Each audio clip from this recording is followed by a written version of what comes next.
जय शिवराय जय शंभूराजे. अपरा एकादशी एक पुण्यदायी उपवास. हिंदू धर्मात एकादशीचे विशेष महत्त्व आहे.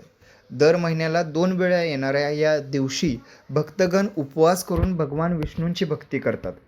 अपरा एकादशी, जी अचला एकादशी या नावानेही ओळखले जाते, ही ज्येष्ठ महिन्यातील कृष्ण पक्षातील एकादशी असते.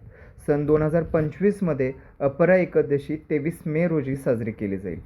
या दिवशी भक्त भगवान विष्णूची पूजा करतात, उपवास पाळतात आणि पवित्र व्रताचे पालन करतात. या एकादशीला पापाचा नाश करणारी एकादशी असेही मानले जाते.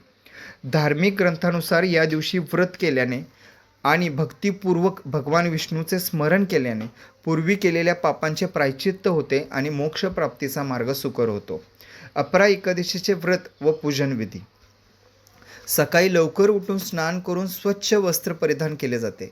घरात पवित्र ठिकाणी भगवान विष्णूची मूर्ती किंवा चित्र स्थापून त्याची पूजा केली जाते. फुले, तुळस, दीप आणि नैवेद्य अर्पण करून ओम नमे भगवते वासुदेवाय या मंत्राचा जप केला जातो. उपवास करणाऱ्यांनी संपूर्ण दिवस सात्विक आहारांचे पालन करावे. रात्र जागरण करत भगवान विष्णूंचे भजन कीर्तन करावे. अपरा एकादशीचे महत्त्व. या दिवशी केलेले व्रत राज्यसत्ता, प्रसिद्धी, यश, वैभव आणि पवित्रतेचे फळ देते, असे शास्त्रामध्ये वर्णन आहे.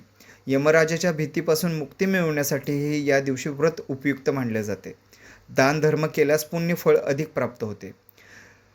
अपरा एकादशी हा फक्त एक उपवासाचा दिवस नसून ती आत्मशुद्धी, भक्ती आणि मोक्षप्राप्तीचा मार्ग दर्शवणारा पर्वदिन आहे. या दिवशी श्रद्धेने व्रत केल्यास जीवनात सकारात्मक बदल घडतात. त्यामुळे आपणही या पवित्र दिवशी भगवान विष्णूंची भक्ती करून आपल्या जीवनात आध्यात्मिक समाधान आणि शांती प्राप्त करू शकतो. धन्यवाद. जय भवानी.